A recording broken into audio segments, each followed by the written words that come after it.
Di video kali ini saya akan membahas tentang cara menghitung nilai rata-rata di Excel. Oke, kita langsung saja. Nah, untuk bahan latihannya silakan teman-teman bisa download dulu pada deskripsi video. Nah, jadi untuk menghitung nilai rata-rata di Excel kita bisa menggunakan berbagai macam rumus ya. Nah, sekarang kita bahas dulu untuk contoh rumus yang pertama. Nah, untuk rumus yang pertama, jadi caranya adalah kita jumlahkan dulu seluruh nilainya, kemudian dibagi dengan banyaknya poin yang dinilai. Contoh di sini kan kita mau menghitung nilai rata-rata untuk setiap siswa. Jadi kita jumlahkan dulu semua nilainya, lalu dibagi dengan 1, 2, 3, 4, 5. Jadi dibagi dengan 6. Karena ada 6 poin yang dinilai. Jadi rumusnya akan jadi seperti ini ya.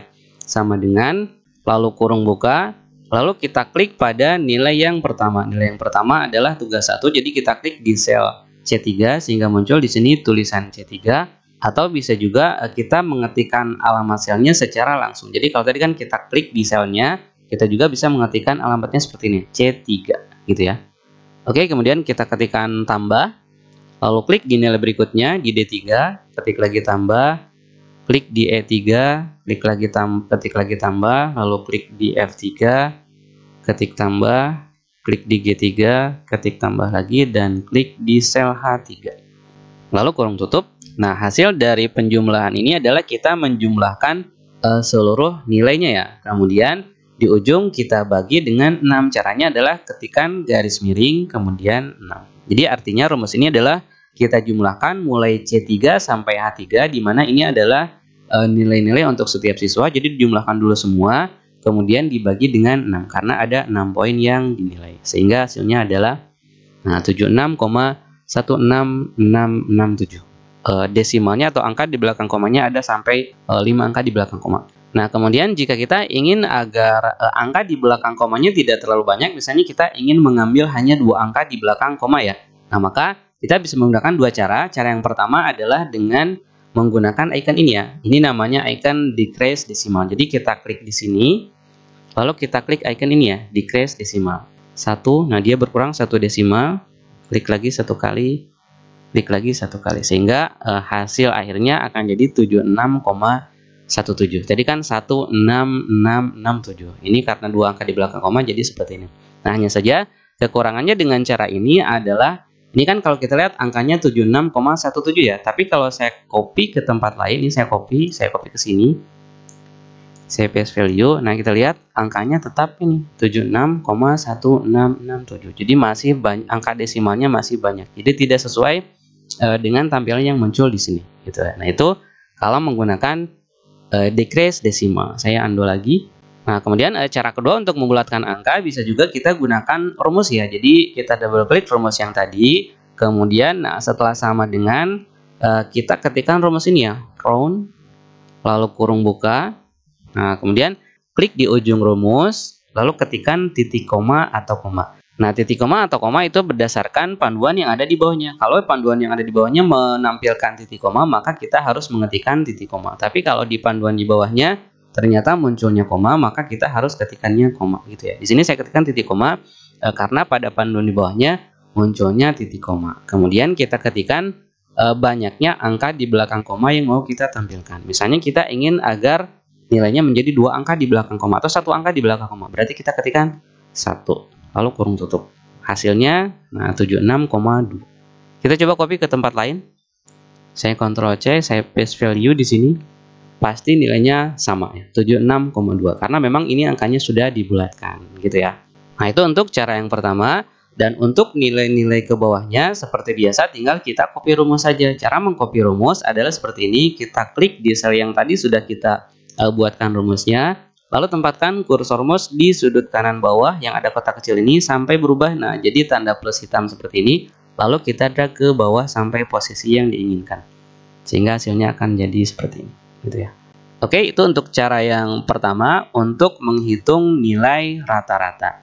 Nah, bisa juga kita menggunakan rumus penjumlahannya dengan cara seperti ini. Jadi ini rumus untuk nilai rata-rata. Cara yang kedua ya. Caranya adalah ketikkan sama dengan, lalu ketik rumus sum, lalu kurung buka, lalu kita blok area yang akan kita jumlahkan, lalu kurung tutup. Ini kan artinya jumlahkan data-data yang ada pada sel C3 sampai H3. Jadi kita jumlahkan dulu, kemudian di ujungnya tinggal kita bagi dengan 6. Kalau tadi kan kita jumlahkan satu persatu ya. C3 tambah D3 tambah E3 dan seterusnya baru dibagi dengan 6. Sekarang rumus penjumlahannya diganti dengan rumus sum. Hasilnya kan sama ya, 76,16667. Sama seperti tadi, jika kita ingin membulatkan angkanya ke sekian angka di belakang koma, bisa menggunakan rumus ini, bisa menggunakan icon ini, atau kalau mau menggunakan rumus round, tinggal kita tambahkan round setelah sama dengan sebelum rumus sumnya. Jadi round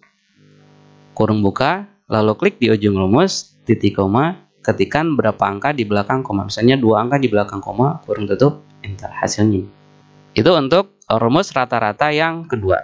Kemudian untuk yang ketiga, kita bisa menggunakan rumus yang memang sudah dipersiapkan oleh Excel untuk menghitung nilai rata-rata. Itu rumusnya adalah sama dengan average, seperti ini penulisannya, average, seperti itu, kemudian kurung buka. Nah, selanjutnya tinggal kita blok pada data-data nilai yang akan kita rata-ratakan. Lalu kurung tutup. Nah, arti dari rumus ini adalah hitung nilai rata-rata semua data yang ada pada C3 sampai H3. Jadi dari sini sampai sini kita hitung nilai rata-ratanya, sehingga hasilnya adalah ini, sama ya, hasilnya 76,16667.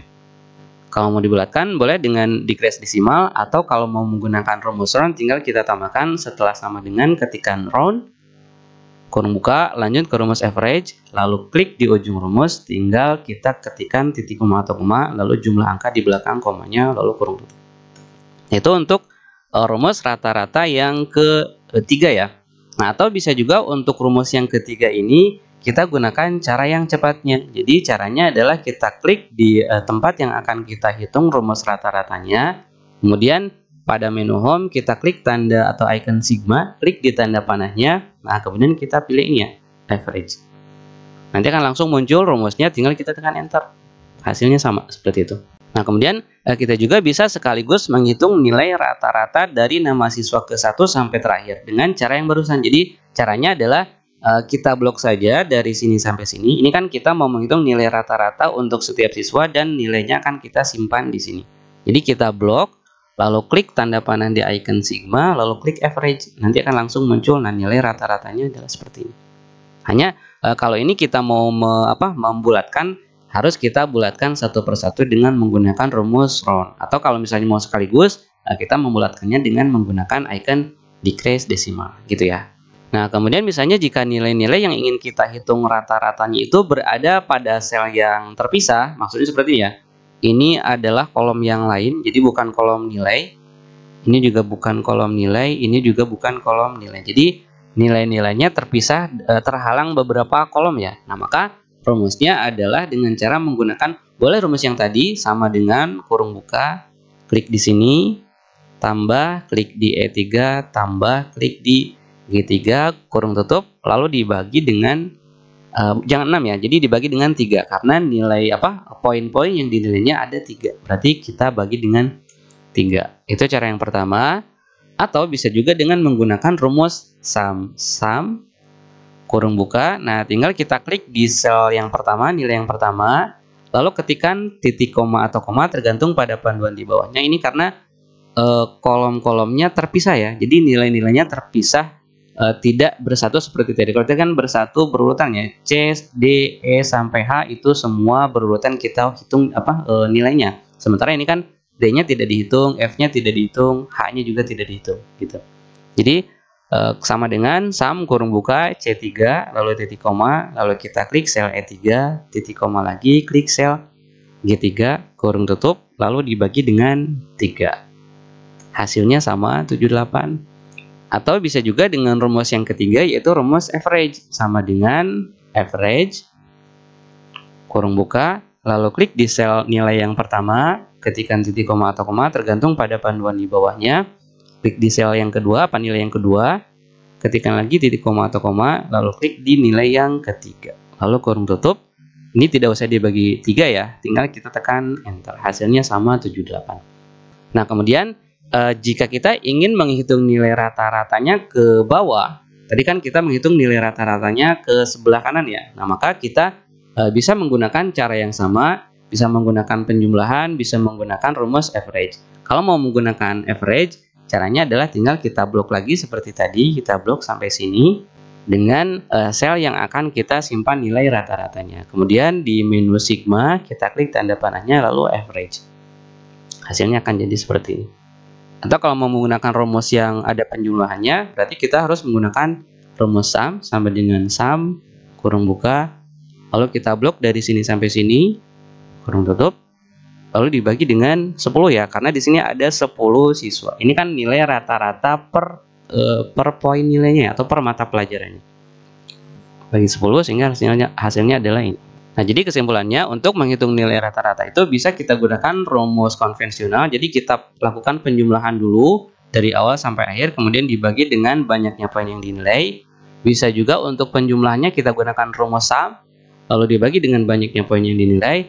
Atau cara yang paling gampang adalah dengan menggunakan rumus average. Jadi sama dengan average, lalu kita blok area data-data yang akan kita hitung nilai rata-rata. Oke, saya kira cukup untuk pembahasan kali ini. Semoga bermanfaat dan selamat mencoba. Terima kasih.